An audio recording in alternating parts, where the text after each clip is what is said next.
Welcome everyone to another Shazami recruitment leadership webinar series as we continue to roll up more of these to educate the markets. We love doing that. And I'd like to welcome Paul Sharp. Thank you. All the way from the UK here to impart us with some really good information on setting up RPOs and the ins and outs of doing that as a recruiter. So a lot of you may never have thought of it, but Paul is here today to explain what it takes and how to succeed in it. So I'll let Paul introduce himself in a minute. Shazami loves working with recruitment agencies and RPOs. We have quite a few clients using Shazami as RPOs. We have amazing technology, as you all would know, to create landing pages, microsites, and really build out your brand to service your clients. So we're here today in our friends at People to People. We're using their office in Sydney. So thank you, People to People, for letting us use the office. What we'll do is we'll go through some questions after Paul introduces himself, and there will be some question time at the end. So enjoy Paul's imparting of information. So Paul, over to you. That puts me under a lot of pressure. So just before we kick off, Rick asked me what the three things that I liked about Sydney and the three things that I dislike. So this is putting me under a little bit of pressure this. So we'll start with the positives first. So I love the work-life balance that you guys have. I think you've got that absolutely right. I mean, far better than what we have in the UK. So that's the professional bit. I am addicted to Bondi Rescue. I cannot get enough of that program. It is absolutely flipping brilliant. I can't believe people swim like where they shouldn't be swimming. Why are you swimming there? It's insane, isn't it? And the third bit that I love is I'm staying out by Coogee, and I have to say it's like being on a Hollywood film set. I've never seen as many ripped men, women, children in my whole entire beautiful people in all my entire life. So if anybody's listen, if anybody's got an inferiority complex, don't go on one of those beaches because it'll only exasperate it. The negatives, the beer is blooming awful in Australia. You're not drinking the right beer. I can't get my head around how Australian wine is more expensive in Australia than what it is in the UK. That's just like insane, right? It's a lovely government. The bus drivers, they're like Formula One drivers. I mean, if you're not sat down when those buses set off, you're going to end up with whiplash. It's insane. And the last thing I can't get my head around is calling flip-flops thongs is absolutely wrong. So how you can get away with that in Australia, I do not know. So there you go, the three things, positive and negative. Thank you, Paul. And maybe a bit about yourself, background. So, gosh, well, I think when you've been in recruitment over 20 years, you stop actually counting the years. And I think it's less about the time you've been in recruitment and more the experience that you've got or had. So I'm really fortunate that I've worked with some amazing people throughout my career. I've worked for Adecco twice, which will be a brand that most people will be familiar with. I've worked in-house doing the recruitment for BAE Systems, which may be another brand that people are familiar with. And up until doing what I'm doing now, I work for a small data, digital and IT company. It's 90 heads when I joined and 300 heads when I left. And from there, we developed this RPO proposition, which is where my sort of passion comes from. So I've worked in-house, I've worked for global agencies, I've worked for a small recruiter, and I still do a little bit of work for organizations direct. So last year, I was probably one of the best moments in my career. I was fortunate enough to work with a company called Vortzilla, Finnish company, 92 countries, 1,800 hires. And I was sat on that side of the table as Alexander Mann, Korn Ferry, all the global providers were pitching their RPO solutions. So from an education perspective and learning, that has to be right up there. So yeah, mixture of experience, in-house, external, agency. We couldn't have anybody better placed to talk about RPOs for recruiters today. So let's kick off with some questions. So let's get the lingo out of the way.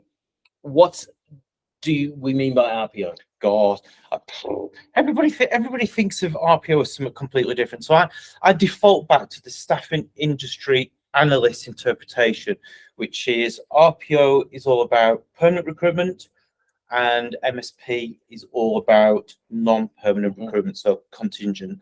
So I always refer to RPO as permanent hires, but some people talk about recruitment outsourcing in general.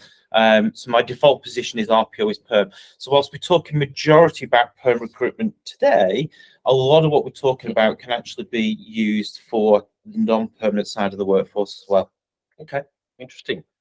I hope that's given us some insight on what RPO is. But so now that's clear. Why are you so passionate about this market of RPO? Well, I think people think of RPO as this mystified recruitment model that is just there for the big players, and I guess my passion is knowing that it's not just for the big providers. And I've been on the other side of the fence, unfortunately, and the scar is still there, where suddenly you get that phone call from a customer, you think you had a really good relationship, you think you had some recurring revenue, and then suddenly somebody comes in and, you know, whips the whole business away, and you then become a supplier on a PSL, your margins get cut, and it's just a race to the bottom. So I think for me, having had that done to me, I feel exceptionally passionate that there's a real opportunity here for small recruiters to fight back, and particularly in that small medium enterprise market, really make a grab for some land here, and to secure and, you know, create a sustainable business going forward. So it's, you know, from my experience, having taken a number of agencies through this over the last 2 to 3 years now, I know this is a game changer. And when you see the impact it has on the organization, the recruitment company, and the recruitment owner, you feel pretty good. So yeah, it's a good space to be in, for all good and right reasons. Fantastic. No, that's good insight. So why is RPO on the agenda for, you say, 76% of agency owners? Yeah, so we did we've been doing some research over the past 2 years, and we've got a reasonable sample size now, more than what L'Oreal have for their hair product. Not that we do anything We don't around use hair products. So it's a reasonable sample size. So you know, I think recruitment owners have been through a tough period, right? You know, economies have been down, organizations haven't been hiring as much. We know cash flow is hard. So we know 2 years ago people had 5 to 8 months cash in the bank. We know that people have now on average got 3. So people are reaching into the cash reserves. We know people are getting a bit tired of this contingent recruitment model, this feast and famine. You've got revenue, you haven't got revenue, you can pay people, you're going to struggle to pay people. So people are really struggling with that. And I think, you know, the market is just right now where people are thinking, you know, we've been talking about consultative selling for as long as I can remember, but nothing's really changed. And, you know, I think the more we demystify what recruitment process outsourcing is, the more people can think about increasing the enterprise value of their recruitment business. It's more interesting work. For sure, you get higher level conversations and higher level relationships through doing something more than just contingent recruitment. And there's more opportunities for your people. So you get this right, you know, you've got sustainable recurring revenue coming into your business, higher enterprise value, high level relationships, better opportunities for your people. I mean, it's just an absolute win-win. But the one thing I would just say is, for anybody that follows Josh Bursin, and if you don't, then I'd say everybody should, he's got a talent acquisition maturity model. And it's really interesting, because what it shows is that talent acquisition teams are becoming more and more sophisticated. So just as recruiters are thinking they need to get better, embrace more technology, be more efficient, more productive, the TA teams are doing this as well. So they are seriously raising their game. If you look at the Josh Bursin model. So, you know, recruitment agencies have got to start to think about what are they doing other than just contingent recruitment. Okay.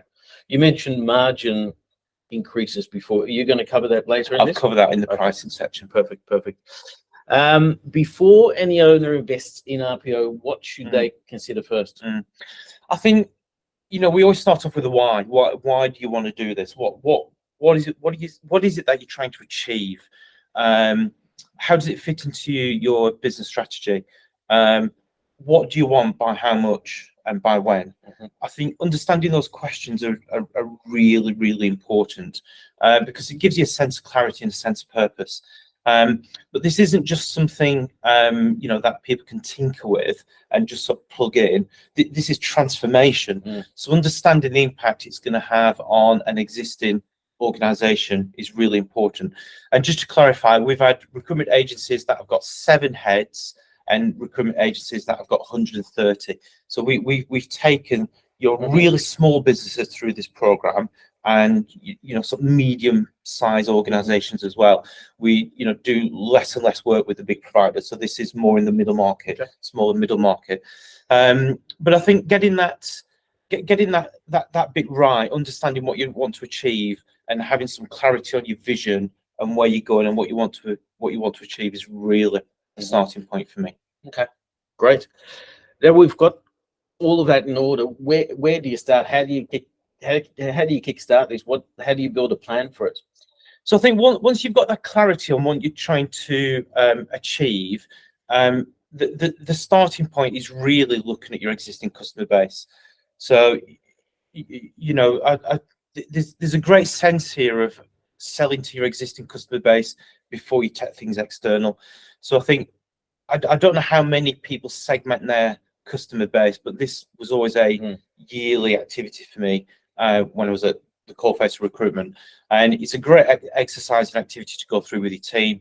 We use 3 bits of criteria, or have used 3 bits of criteria to segment the client base, and segmenting that is really important because you understand exactly what you're getting from your customer, you understand the state of your customer relationship, so how you sort of categorize that, and you understand where the customer's going. And once you've mapped that out on a wall and segmented it all, you've got real clarity around where you're going to go initially first. And whatever you do, I think going through that exercise is great to understanding where your relationship's at and where you need to get your customer relationships to and why. Otherwise, you can spend a lot of time chasing shadows. And the more time you're chasing shadows, the more you become disillusioned with RPO, and the quicker people sort of throw the towel and they just go, it's too hard. So that customer segmentation bit is really important. The second stage in the process, once you've done that, is looking at your product offering. If you look at your product offering and you break this down into strategy, into attraction, into sourcing, into selection, and then onboarding. So you've got 5 key categories.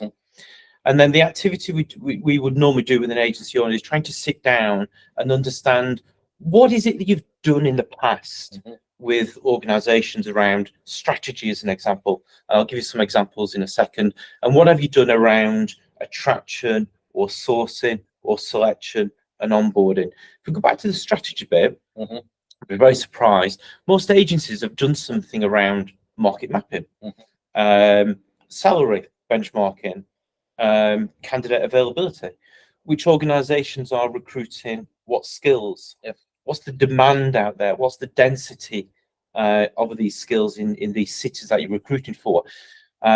What does the role profile look like? What does a real good role profile look like? What are the benefits associated with these roles?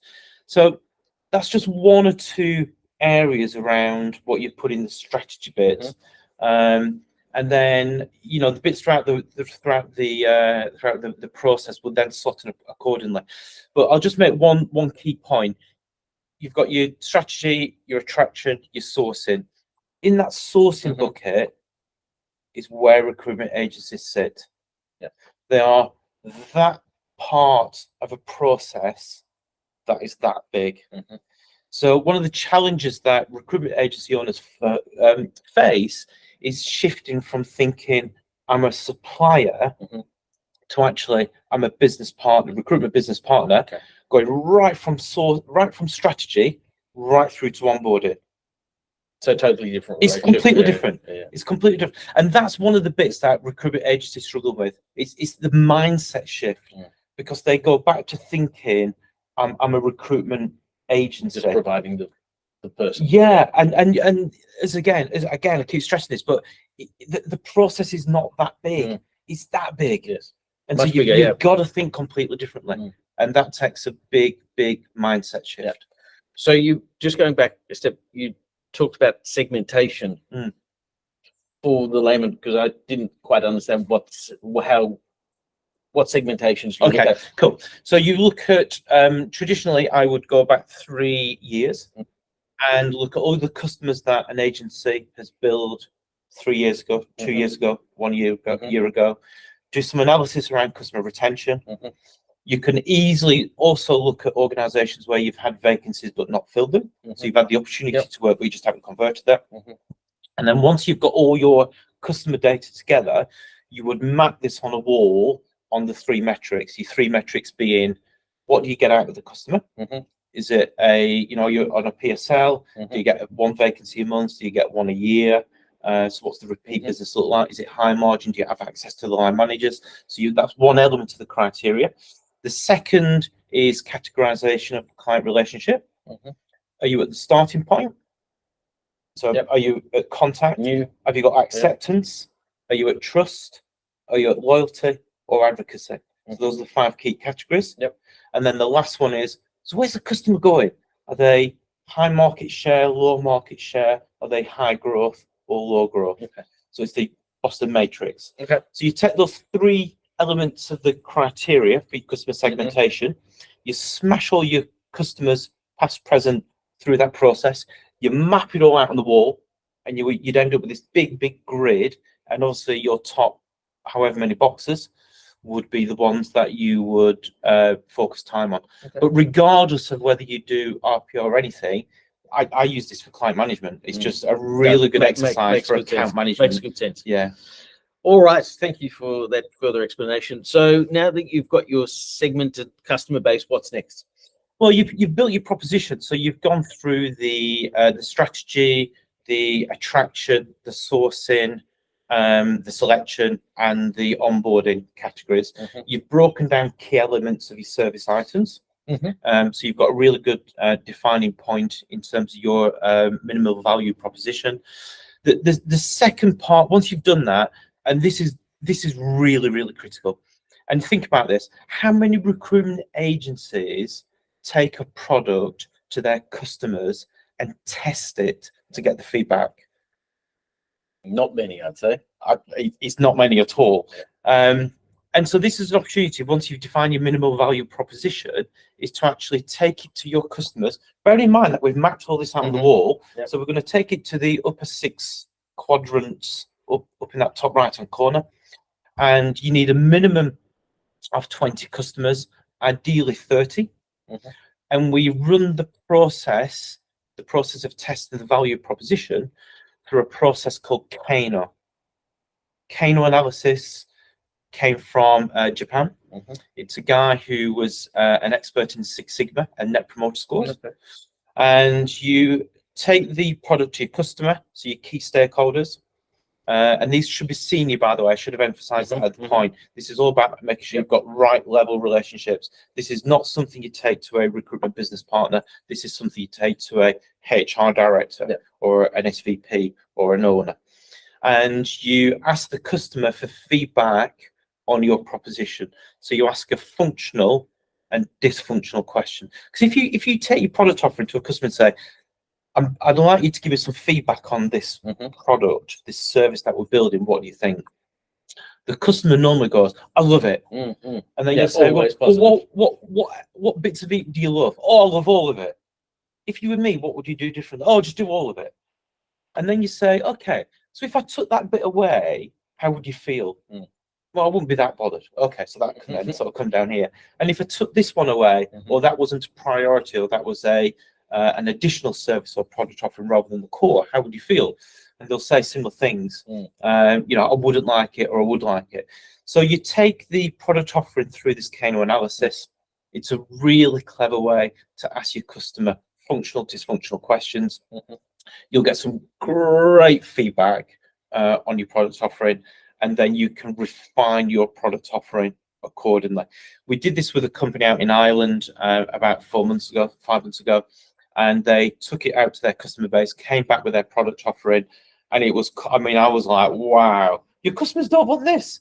And to the point where I would have put my mortgage on it. So this is why it's so important to test your product offering, because what you sometimes think a customer wants is actually different to what they think.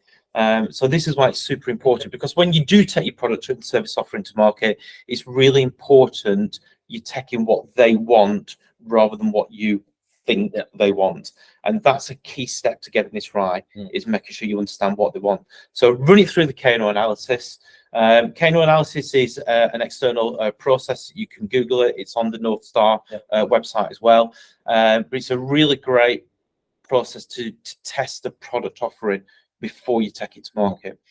What normally happens when you do that is through the conversations you have with your customers, you normally find one or two, sometimes 4 or 5, who go, you know what?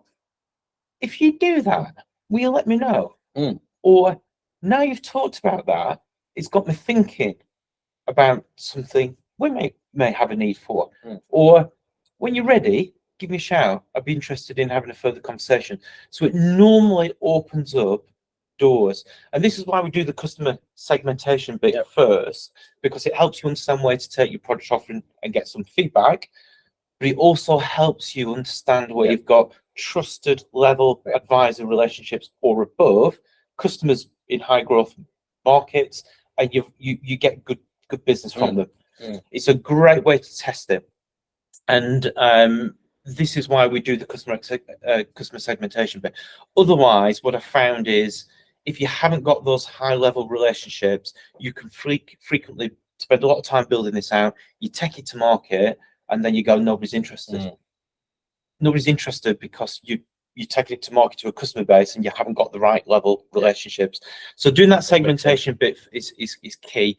And also, when you've done that, if you haven't got a lot of relationships in that top upper quadrant, don't do it. You need to move them up there first. You need to go and spend 12-18 months shifting your customer relationships, because if you can't take this and test it with 20 to 30 customers, you're not going to get the feedback, and you're not going to find those 1 or 2 opportunities that probably will exist out there.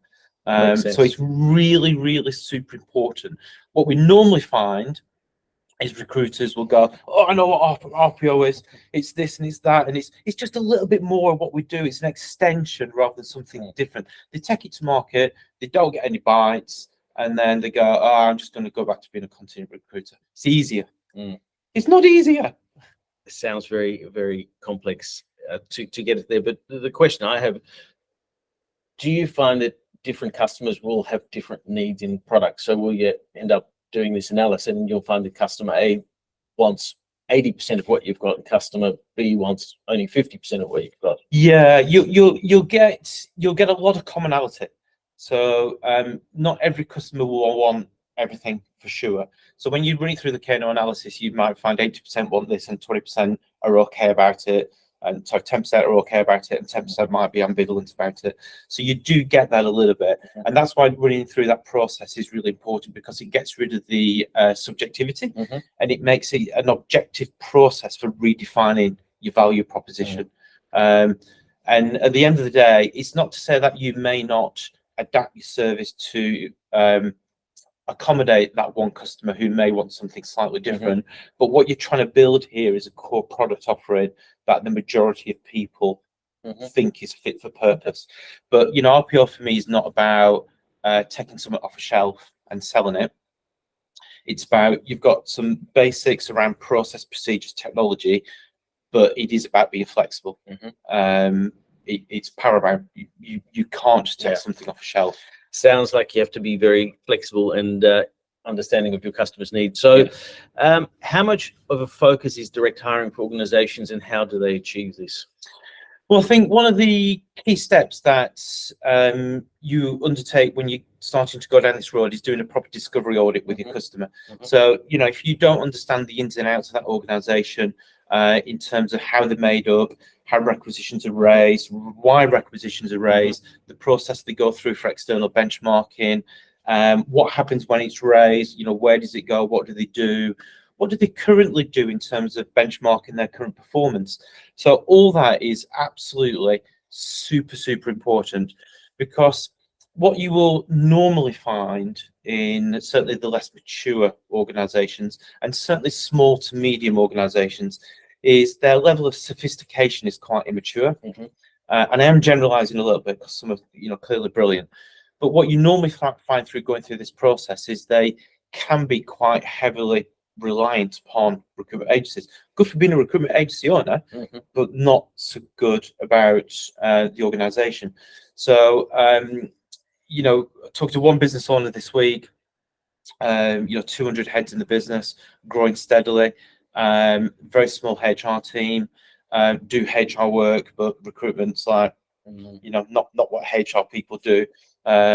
I slightly disagree, by the way, so we had quite an interesting debate, but very, very heavily reliant upon agencies and spending an awful lot of money. And this is the mindset bit, right? Because if you sell a RPO service to a customer, the one thing you do straight away is go looking at the agency usage and how much direct hiring they're doing, how many referrals they're doing, how many of their own recruitment are doing. So you've got the four buckets. You've got internal mobility, you've got referrals, you've got direct hiring, and then you've got agencies. The speed, in most cases, the speed to hire is longer from left to right, and the cost is cheaper and more expensive from left to right. So think about this from an organizational perspective. If you put a vacancy out with an agency, they charge you 15%. Ish. That's cheap. That's cheap. Maybe 18. They charge you 15, 18%. Hopefully they'll fill the role, but they may not. And if they fill the role, all those other people that apply for that role go into the agency's CRM. They don't go into the organization's ATS. So if the customer finds another candidate through the process, they're going to charge another 15 to 80%. Not only that, but the recruitment agency has gone to market and elevated their brand and not the organization's brand. So these are all reasons why you've got to shift your mindset around thinking why an organization would want to do this and what the benefits are to them. And this is where it's completely different, because the reality is, in most cases, when you go down an RPO route and you are attracting talent, and we talk about talent pools, don't we? A lot of recruiters say, I build talent pools for my customers. You don't build talent pools for your customers. You put more people in your CRM so you can make more placements to any customer. Most of them don't talk to them anyway after that. But rarely do we build a bespoke talent pool just for an organization. We don't ring fence it. So this is a mindset shift. So doing your due diligence, making sure you've got that discovery audit is really, really super important. And we'll come on to the pricing in a second. But this is where if you've got that information, you'll understand exactly what work needs to be done and the cost of it, so that you can make sure you make some money out of doing these things. So really important. Fantastic. Well, that's interesting. On to the next question. So how do you know if your service is what the customer would actually buy? Well, I think that comes back to the testing bit. I think that's, beta testing your product, running it through the KNO analysis, getting the feedback and refining that proposition. So stick to that process and you'll have a proposition which people will engage with you about. I'm not saying they'll buy it on day one, but they'll engage with you on it. I guess it's a good way to get deeper into a relationship with your customer by asking them more feedback. Oh, Rick, listen, I've been here and done it right. I've spent so many times talking to organizations about, I hate the word service review, because service reviews tend to mean, and I've been there and done this, you go, we've done this, we've done that, look at all the relationships we've built, look at the talent we've brought in, we've saved you this amount of money, we've done this, we've done that. And you go out the room and, the customer's a little bit ambivalent about, the value in that meeting. The reason why recruiters struggle to get time with organizations is organizations don't always think we add value. They don't always think we're solving a problem. We might be fixing that issue there and then by hiring a head of data analytics or whatever else it might be, but we're not fixing the problem and we're not advising them. We're not having high-level conversations.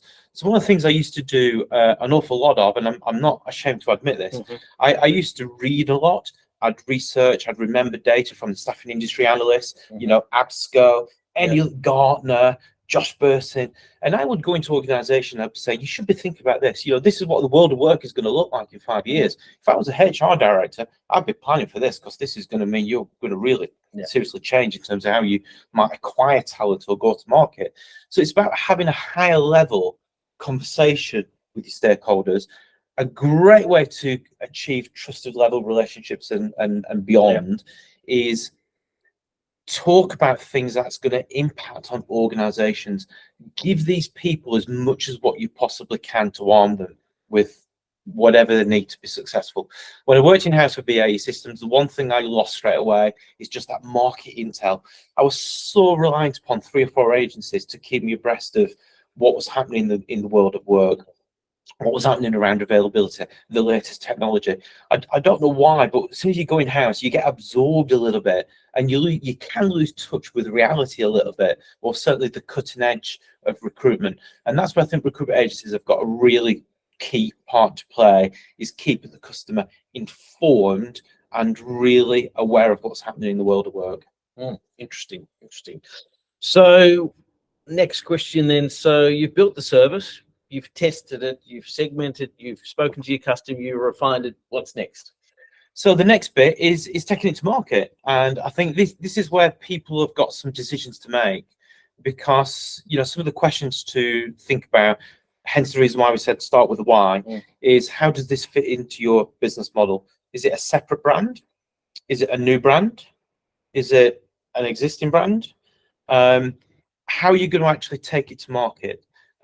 Because I think customers can be quite skeptical of recruiters. And I think if you're not able to articulate that this is a different service and a different proposition, they'll think that you've just polished the existing recruitment model, trying to charge something different in a different way. They'll be a little bit confused about what you're doing, and they probably won't buy it. So understanding the brand proposition, how it fits, how you tell the story, how you market it, what you need to do to market it, I think is the next step for me, and pretty critical. But just to emphasize, initially you're going to go hunting where you've got existing relationships. That's not to say you don't warm the external market up at the same time, but you've got to go looking where you've got footprints. When you're starting off in this with these services, it's really hard, because people will say, Paul Sharp works for this recruitment company. He's a recruiter.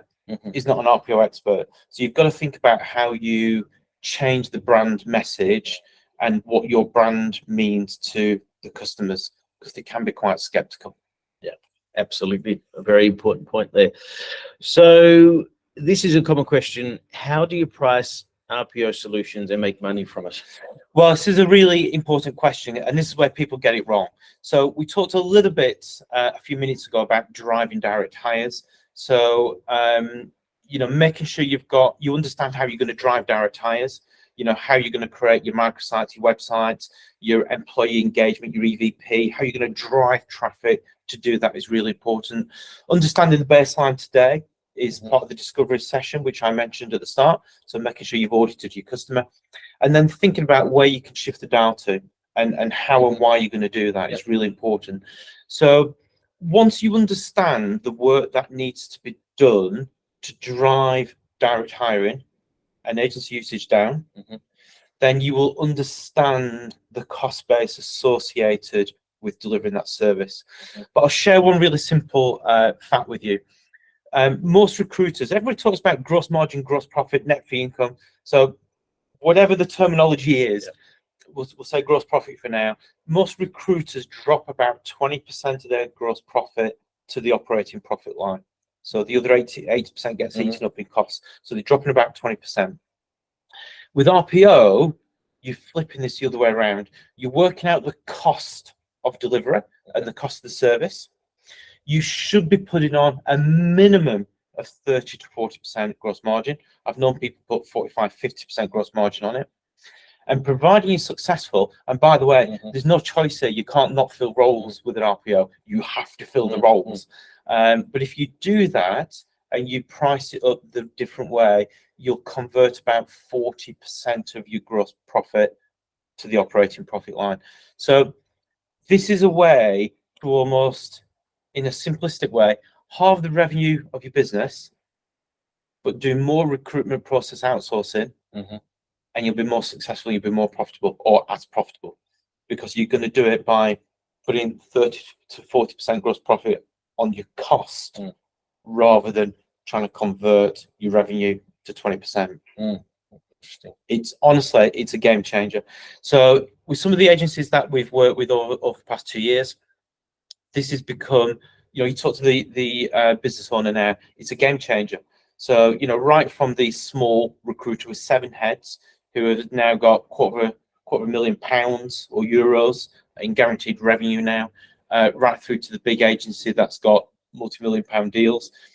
It's a great way to get your recurring revenue, your sustainability, the cash flow worries go. Don't get me wrong, you've got to be on your A game from a service perspective. As I said, you've got to fill the roles. Absolutely. But if you're doing this right and you're doing it well, you're going to be a lot more profitable than what you are as a contingent recruiter, for sure. Fantastic. So that is a good reason why to consider it. Honestly, I listen, I'm too old now to start up my own recruitment business, but if I was younger, I wish I would have found the path to this earlier than what I did. And I helped grow out the RPO division for Interquest, previous company. It's a team effort, by the way. I'm not a fan when people come on these webinars and go, "Oh, I took the business from this to this." It was just you. It was just me. I'm superhuman. So these things are absolutely team efforts and team events. But it's a game changer. I mean, I can connect anybody with any business owner that's gone through this and now doing it, and they just will not go back at all. There's no way back. That's great. All right, next question then is, I'm guessing people panic if they haven't implemented an RPO solution before. It's obviously a big task. What would you advise them to do to get that? So it depends upon the complexity of the organization. Sometimes you can do it light touch, sometimes you have to do it quite complex. So we'll sort of work somewhere in the middle. So if you've done your discovery audit and you've done your due diligence on the customer and you've priced it up properly, and the customer at that point has said, let's go for it, then it's taken them through something, a process, a change management process, which has got to have some rigor in there.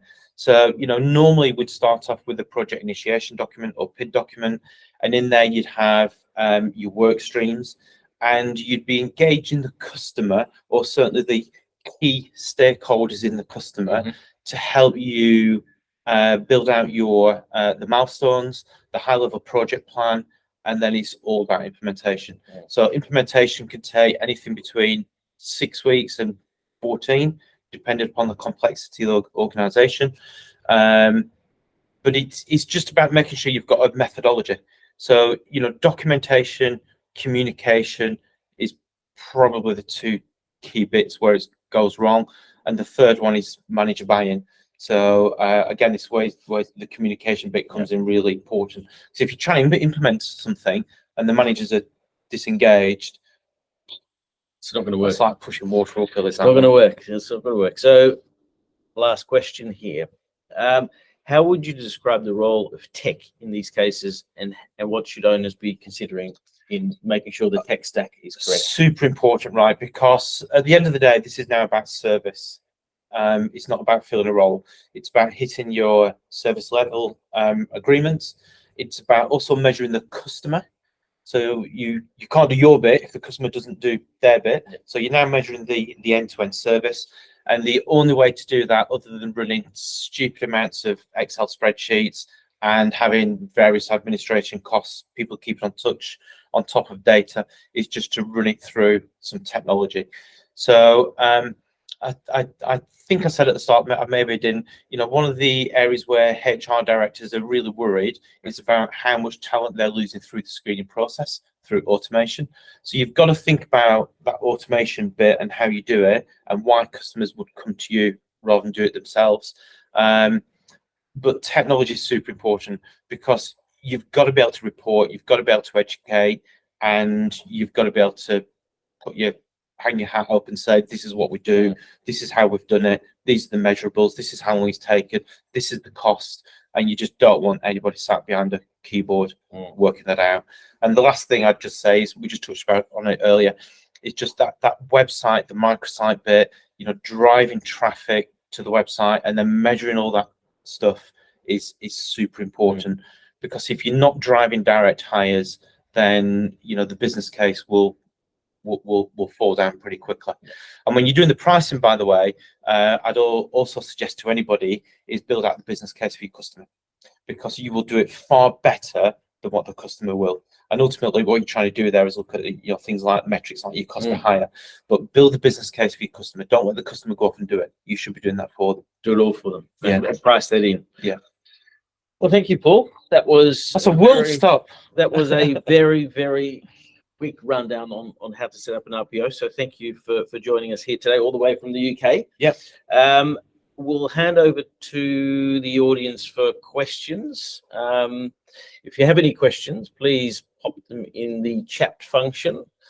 We'll give you a few minutes to get that. It's at the bottom right-hand side of your screen is where the questions.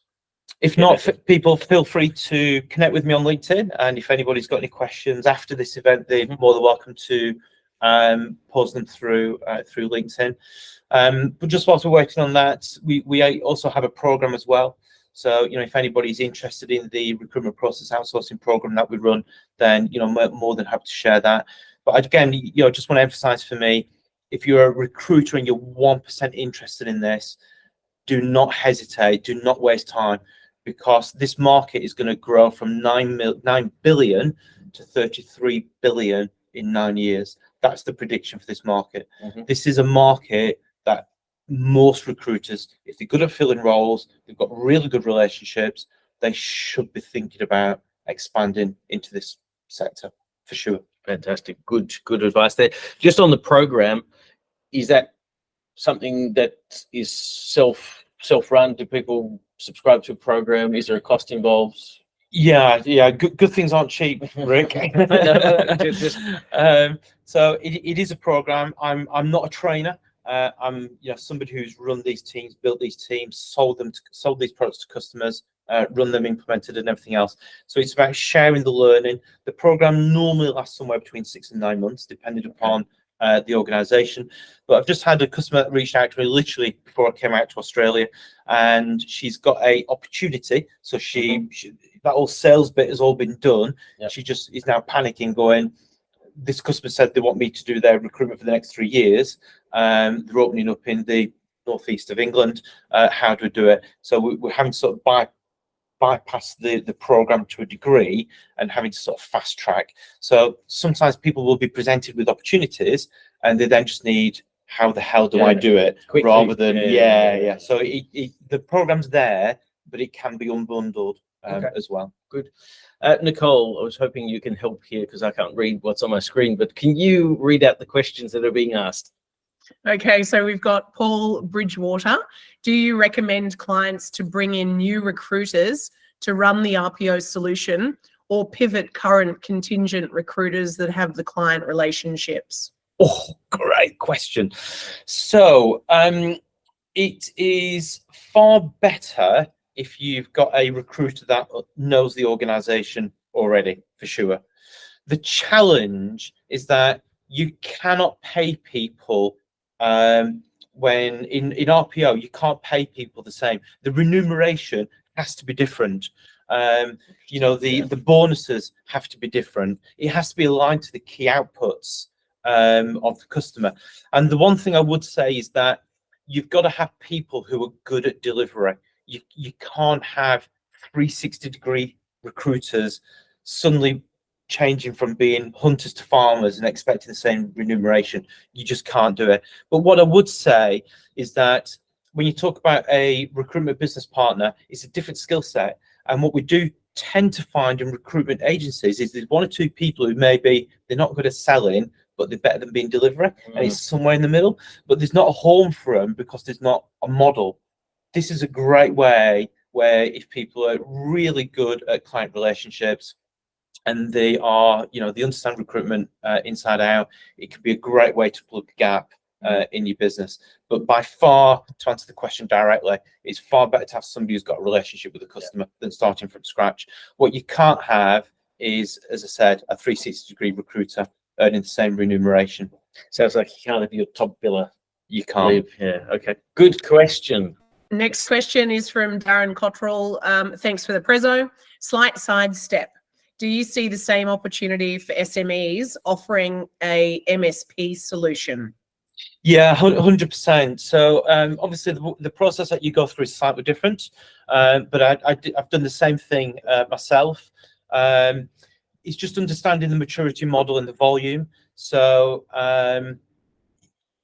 it depends on what sector you're in and what skill sets you recruit for. So it can be slightly harder in the contingent space because the speed to market is so much quicker. People want that role filled like tomorrow, whereas you tend to get a little bit more time on the perm. So it's a different proposition, but ultimately, whether it's outsourcing on the permanent side or the contingent side, I think there's a great opportunity for the SME recruiter. You've also got your labour laws changing at some point in the not too distant future here. So it's just understanding the impact of those labour laws on the contingent workforce. Thank you, Paul. Awesome. Nigel Richards, hi there. Thanks for this very insightful session. Costing structure, I understand that you want to aim for 30 to 50% margins. Do you do this through a monthly fee? Do you have any incentives for placements in the cost structure or bonus element for staff working within the RPO team, et cetera, et cetera? Yeah, great. Another great question. So once you've worked out the cost of the service and you've put your 30 to 40% gross margin on top, you would normally try and charge somewhere around 40% as a management fee. So this would be a recurring monthly management fee. If you can get that higher than 40%, I've had as high as 60%. I've never been able to get higher than 60, and I've had to sometimes drop down to 35. But 40 was the minimum that I normally ask for as a management fee, and the other 60% would be on outcomes or placements. Great question. Nigel added to that. Great question. I've heard some are structured having incentives, but I'd like to limit the poor behaviors and focus on delivery and service. Yeah, 100%. So the delivery team for me should be rewarded on placements, not placement value, not gross margin. It's just placements, and the team, whoever the team is, they would be based on things like fill rates, service levels, the net promoter score through the candidate journey or the hiring manager feedback. So your metrics are completely different. It's not getting 10% of a 20% fee. It's got to be aligned back to the service to drive the behaviours that Nigel has just said. So important. Excellent. Last question, Paul Bridgewater. Would you recommend an agency looks into positioning and delivering project RPO or unbundled RPO solutions first before going all in? So the project RPO is a great way to build trust with your customer. Sometimes persuading a customer to give you the crown jewels is quite hard, depending upon your level of relationship. So asking to or offering to fix a problem or a department or a skill set or an acquisition or a new function is a great way in. And that's a common way to get to this outcome. The one challenge is it's quite hard to build out your service offering if it's just based around a project or a department. So it can be a little bit tricky. So your cost of delivery can sometimes be higher on the basis that it's a project or a department or a function. So it's just being mindful of that. But it can be a great way for somebody to go, you've done a great job, I'm going to give you more now. So would you explain that difference in fees during the process to go, this is a project, so the fee structure is going to be different to if we do long term? 100%. 100%. I think transparency in those conversations with your customers is always paramount, and it just gets away from this. We can do this, As a one-off. But as a one-off, the yeah. cost and the investment is slightly differently. Because if you think about this, a project could be 6 months, right? But when we're talking about an RPO, you know, the typical length of a deal is 3 years. So your cost of implementing something you can spread out over those 3 years, or recoup it back better. And the volume as well. 100%. Yeah. Good. Yeah. Thank you, Paul. Interesting question here from Nigel Richards. Thanks so much for the prior answers. Finally, who are the main players in the RPO software space? He obviously knows the best recruitment websites and microsites and landing pages and career sites as Shazami. But who else are you seeing in the market? It really does differ. So that's a really hard question to ask, because it differs by geography, it differs by skill set, and it differs by whether you're looking for a plug and play or you're looking to an end-to-end solution. So if Nigel if he's got something in mind and he wants to reach out to me direct, I'm happy to pick that up separately. But that's a really hard one to answer. You know, iSIMS is one of the platforms that we're using quite a bit, but you're getting into the whole you know, Talent Link and all the other. I mean, there's thousands of ATSs out there. But it just all depends on your customer, right? And what they need. So I won't mention names, but I'll give you one of our big RPO customers in the USA that I mentioned before. We've got, I think, 7 of their RPOs. Yeah. And so what they've done is they've standardized on an ATS, but one that has open APIs and stuff. They've got a multi-poster, and then they've got us. But the beauty of, I guess, the ATS that they chose, we've been able to pretty much add every type of screening question, knockout question, etc., in there, and have things go back into their ATS, and then they have other processes that then takes it into their client's ATS. So in this case, they've got a recruitment ATS, which does high volume recruiting. We then send it into that, but then they take that data and send it into, in this case, success factors. So they've got that whole thing all worked out, and the client loves it because they've been able to ask knockout questions. Are you entitled to work in the USA? No. Send them to a landing page. Do you know any, or have you been referred by anyone? You know, so they're really collecting all that data that's so important for that. 100%. And a lot of the CRMs are now starting to develop this ATS functionality as well. So, you know, Firefish is an example. So I know you guys do quite a bit work with us, with Wendy and the team. Again, they've got this functionality. They can create Chinese sort of walls and everything else to ring fence data, so you can create a client-specific talent pool. So, it all depends on the customer. It's a really hard one to answer that. Good. Well, thank you again, Paul. Pleasure having you here. Thank you very much. In this beautiful country of ours. And Nicole, did you want to say any closing words? No, just very quickly. Thank you so much, Paul. That was really insightful. We might have to do a follow-up. Might be good. The one thing I was going to mention is our next one we'll be doing next month will be around positive motivation and how to drive your team to success through difficult times. So that's Claire Davies. I'm not sure if you know her, Paul. She's also, we're bringing in the Poms. No, she's actually not Australian. She's Australian, but she lives over there. So that'll be another great one. But thank you so much, guys. You did a great job, and thank you everyone for joining us. We will, this is recorded. We will send you a recording of it. Thank you so much. Thank you. Thank you, everyone. Bye. Bye.